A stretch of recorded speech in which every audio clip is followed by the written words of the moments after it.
Good morning प्यारे बच्चों, science village में आपका स्वागत है।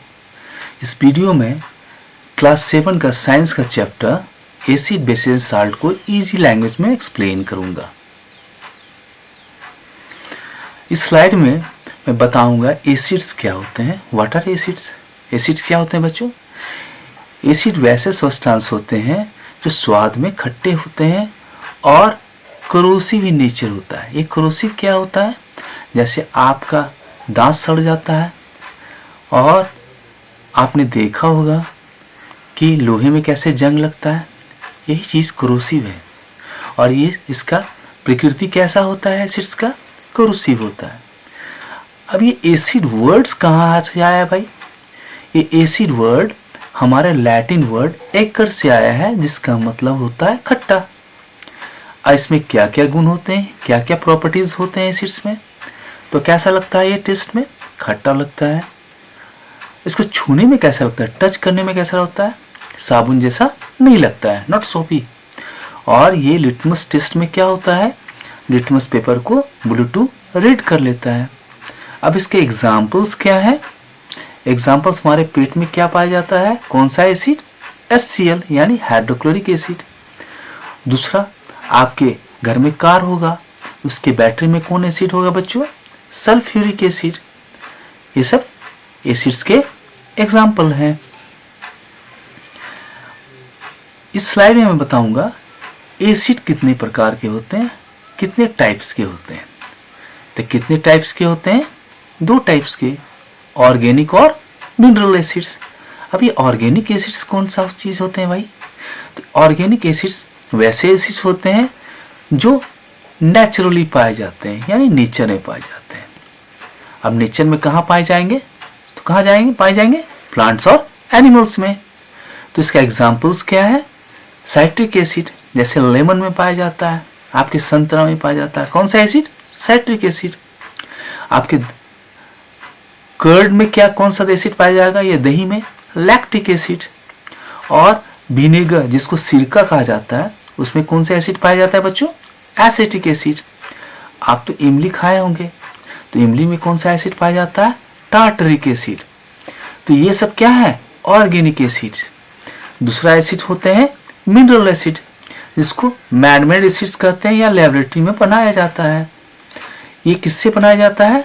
जो अर्थ में मिनरल्स पाए जाते हैं ना, उसी से ये बनाया जाता है आर्टिफिशियली या लेबोरेटरी में। इसके एग्जाम्पल्स क्या है बच्चों? जैसे HCl हाइड्रोक्लोरिक एसिड। दूसरा एग्जाम्पल्स कौन सा है? Sulphuric acid. और तीसरा एग्जाम्पल्स कौन है? Nitric acid HNO3। एक वार्निंग भी है बच्चों, मिनरल एसिड क्या होते हैं? बहुत डेंजरस होते हैं। इसलिए इसको अगर आप लेबोरेटरी में जाओ तो बहुत केयर से इसको हैंडल करना, वरना दुर्घटना हो सकती है। इस स्लाइड में बताऊंगा मैं बेसिस क्या होते हैं। तो बेसिस क्या होते हैं बच्चों? Substance that taste bitter and feel soapy to touch, यानी वैसे सब्सटेंस जो कड़वा लगते हैं और साबुन जैसे पिछलापन टच में लगते हैं। क्या क्या इसके गुण होते हैं?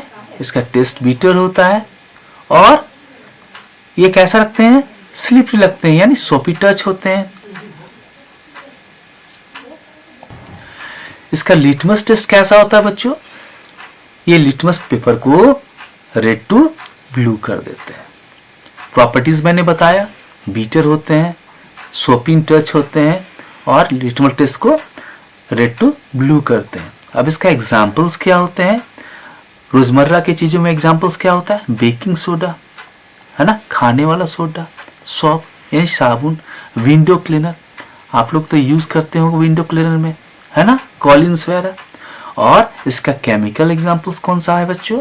सोडियम हाइड्रोक्साइड NaOH और कैल्शियम हाइड्रोक्साइड, जिसको लाइम वाटर भी कहा जाता है। अब हम कैसे पता करेंगे कि ये एसिड है, ये बेसिस है? तो इसे कुछ इंडिकेटर्स होते हैं। अब इंडिकेटर्स क्या होते हैं? ये बताते हैं कि एसिड है, ये बेसिस है अपने कलर चेंज करके। तो पहले मैं बताऊंगा नेचुरल इंडिकेटर्स। तो इंडिकेटर्स क्या होते हैं? Special substance use to test if substance is acidic और बेसिक बाय चेंजिंग कलर। यानी ये बताते हैं कि कौन सा चीज एसिड है, कौन सा बेस है, अपने कलर को बदलकर। तब पहला नेचुरल इंडिकेटर कौन होता है? Litmus paper. तो ये कहां से लाए जाते हैं लिटमस पेपर्स? ये लाइकेन से बनाए जाते हैं। एसिड्स में क्या होता है? वो रेड हो जाता है और बेसिस में क्या होता है? ब्लू। अपना नेचुरल कलर क्या होता है इसका? तो पर्पल होता है। दूसरा नेचुरल इंडिकेटर कौन होता है? टर्मरिक, जिसको आम बोलचाल भाषा में हल्दी कहते हैं। कैसा रंग का रहता है बच्चों? पीला। तो एसिड में वो अपने रंग को नहीं बदलता है, वो येलो ही रहता है। लेकिन बेसिस में वो कैसा हो जाता है? Reddish brown.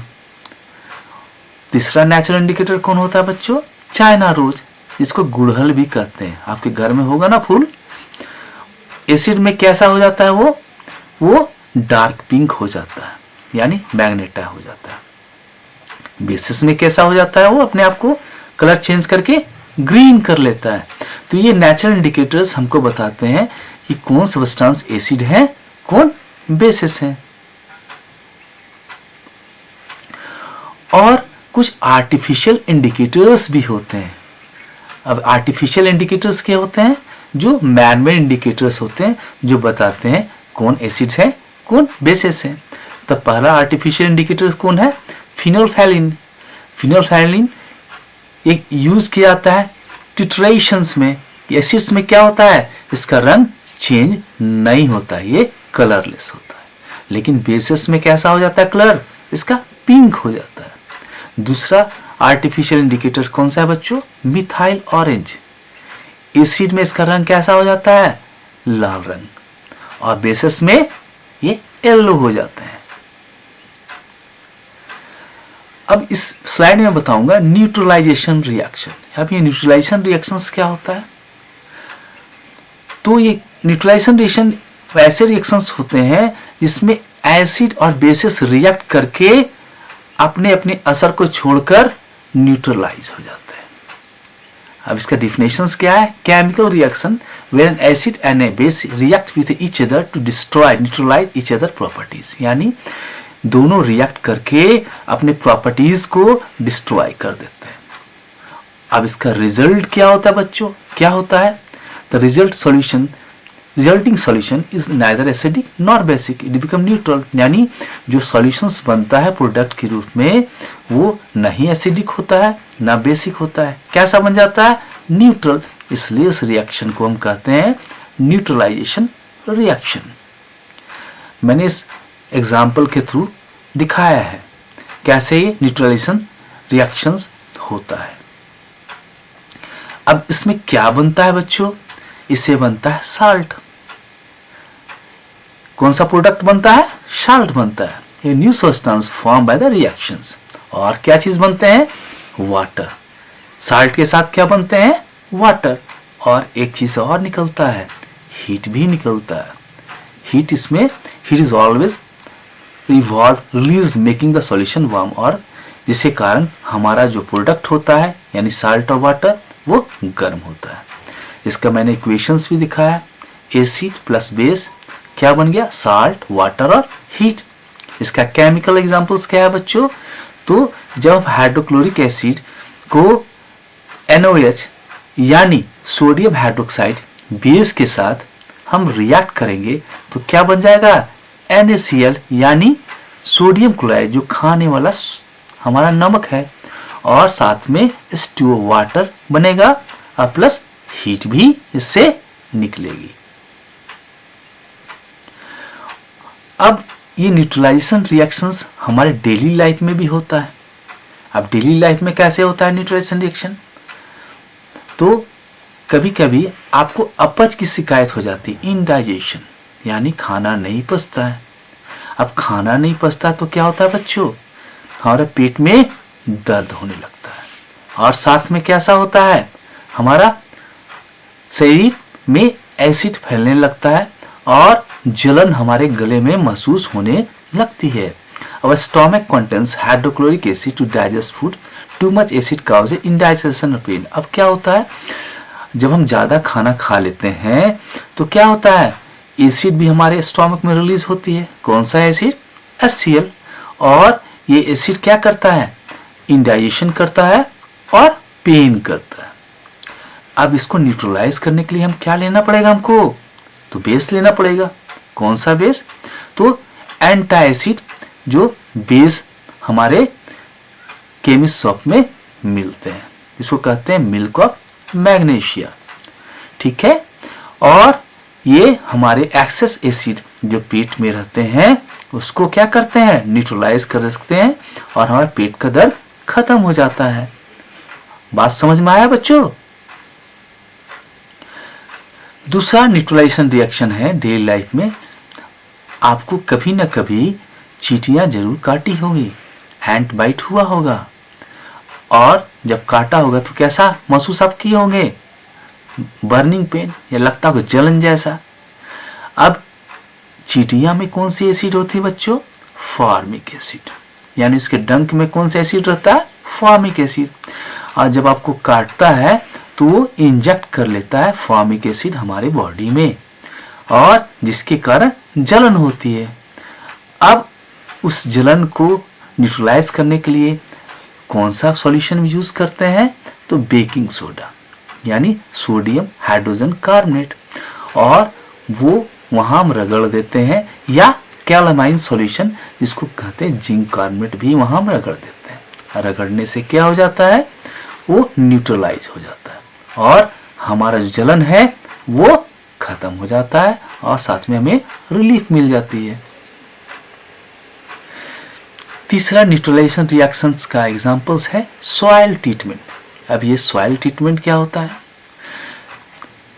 आपने देखा होगा किसान बहुत सारे फर्टिलाइजर्स यूज करते हैं, लेकिन जब ज्यादा केमिकल फर्टिलाइजर्स जमीन में डाल देते हैं तो क्या होता है, वो केमिकल फर्टिलाइजर्स ज्यादा डालने से हमारा मिट्टी कैसी हो जाती है, एसिडिक हो जाती है। अब एसिडिक मिट्टी में क्या खेती पूरी तरह से हो पाएगा, नहीं हो पाएगा। तो उसको न्यूट्रलाइज करने के लिए क्या डालना पड़ेगा, हमें उसमें बेस डालना पड़ेगा। किस रूप में, क्विक लाइम के रूप में। क्विक लाइम क्या होता है, कैल्शियम ऑक्साइड CaO, या select lime calcium hydroxide CaOH2। ये अब डालेंगे तो क्या होगा, वो एसिडिक जो गुण है सॉइल का, जो हमारा एक्सेसिव केमिकल फर्टिलाइजर कारण हुआ है, वो न्यूट्रलाइज हो जाएगा और सॉइल का हेल्थ क्या हो जाएगा, इंप्रूव हो जाएगा। यानी एसिडिटी खत्म हो जाएगी और सॉइल का हेल्थ इंप्रूव होगा और हमारा फर्टिलिटी बढ़ जाएगा। दूसरा चीज होता है बेसिक सॉइल। जब हम बहुत ज्यादा नेचुरल कंपोजिशन या ओवर लाइमिंग करते हैं तो ये बेसिक सॉइल हो जाता है। अब इसको कैसे हम ट्रीटमेंट करेंगे, तो इसमें ऑर्गेनिक मैटर हम डालेंगे। ऑर्गेनिक मैटर डालेंगे जिससे it releases acid which neutralise the basic nature, और ये बेसिक नेचर को एसिड न्यूट्रलाइज कर देंगे। ठीक है, और जिससे हमारा सॉइल फिर से न्यूट्रल हो जाएगा और वो बढ़िया फर्टिलिटी देना स्टार्ट कर देगा। अब इस स्लाइड में मैं बताऊंगा फैक्ट्री वेस्ट को कैसे न्यूट्रलाइज किया जा सकता है। कैसे न्यूट्रलाइज किया जा सकता है बच्चों, हमारे अगल बगल या शहरों में बहुत सारे फैक्ट्रीज होंगे जिससे हमारा वेस्ट निकलता है। तो वेस्ट में भी एसिडिक या बेसिक बिहेवियर तो होगा ही। तो क्या होता है, waste from many factories contain strong acid, क्योंकि बहुत सारे फैक्ट्रीज में जो वेस्ट मटेरियल्स निकलते हैं उसमें क्या होते हैं, एसिड का कंटेंट होता है और स्ट्रॉन्ग एसिड का कंटेंट होता है। अब इससे रिस्क क्या है, if allowed to flow into water bodies they kill fish and aquatic life. ये कहाँ पर इसको हम डिस्चार्ज करते हैं, तो वो नदी नालों से लेके वो कहाँ चला जाता है, जहाँ पे पानी रहता है, यानी पॉन्ड्स में, लेक्स में, है ना, नदियाँ में। अब ये एसिड्स नदियाँ में जाएंगे तो क्या करेंगे, ये वहाँ के लाइफ यानी जितने भी जीव जंतु हैं उनको किल कर देंगे। अब किल कर देंगे तो उसको, इसका सॉल्यूशंस क्या है? उसका सॉल्यूशन है कि factory waste are neutralised by the adding basic substance before discharging them into rivers, यानी उसको डिस्चार्ज करने से पहले न्यूट्रलाइज करना पड़ेगा, है ना, न्यूट्रलाइज करना पड़ेगा। तो बेसिक सब्सटेंस उसके क्या डालेंगे? लाइम या स्लेक्टाइम, उसको टैंक में, उसके बाद उसको हम वाटर बॉडीज में उसको डिस्चार्ज करेंगे। इसका रिजल्ट क्या होगा? वाटर कैसा हो जाएगा? सेफ और क्लीन हो जाएगा। किसके लिए? वाटर बॉडीज के लिए, और इसमें जो जीवजंतु रहते हैं उसके लिए, और हमारे लिए भी। और इससे क्या होगा? वाटर पोल्यूशन भी खत्म हो जाएगा। इस स्लाइड में बताऊंगा साल्ट्स क्या होते हैं। मैंने पहले ही बता चुका कि एसिड और बेसिस जब रिएक्ट करते हैं तो क्या बनता है? साल्ट। यह कैसा रहता है? Neutral substance. तो इसका डिफिनेशंस क्या होगा? A new substance form when acid neutralise a base, यानी एक नया सब्सटेंस बनता है जब एसिड बेस को न्यूट्रलाइज करते हैं। अब ये इसका साल्ट का नेचर कैसा होता है, इसकी प्रकृति कैसी होती है? तो कुछ साल्ट एसिडिक होते हैं, या जैसे एमोनियम क्लोराइड, दूसरे होते हैं बेसिक साल्ट जैसे सोडियम कार्बोनेट, और कुछ न्यूट्रल साल्ट होते हैं सोडियम क्लोराइड। ठीक है, अब इसका नेमिंग हम कैसे करते हैं? तो नेमिंग जैसे सल्फ्यूरिक एसिड साल्ट अगर बनेंगे तो उसको कहेंगे सल्फेट, जैसे copper sulphates. Hydrochloric acid salt बनेंगे तो कैसे बन जाएंगे? यहाँ क्लोरीन है इसलिए क्लोराइड्स हो गया, जैसे potassium chloride. Nitric acid salt बनेंगे तो उसको नाइट्रेट्स कहेंगे, जैसे सिल्फर नाइट्रेट्स। थैंक यू बच्चों। आपको यह वीडियो कैसा लगा अपने कमेंट जरूर दें। अगर वीडियो अच्छा लगा तो हमारे चैनल को सब्सक्राइब करें, लाइक करें, शेयर करें।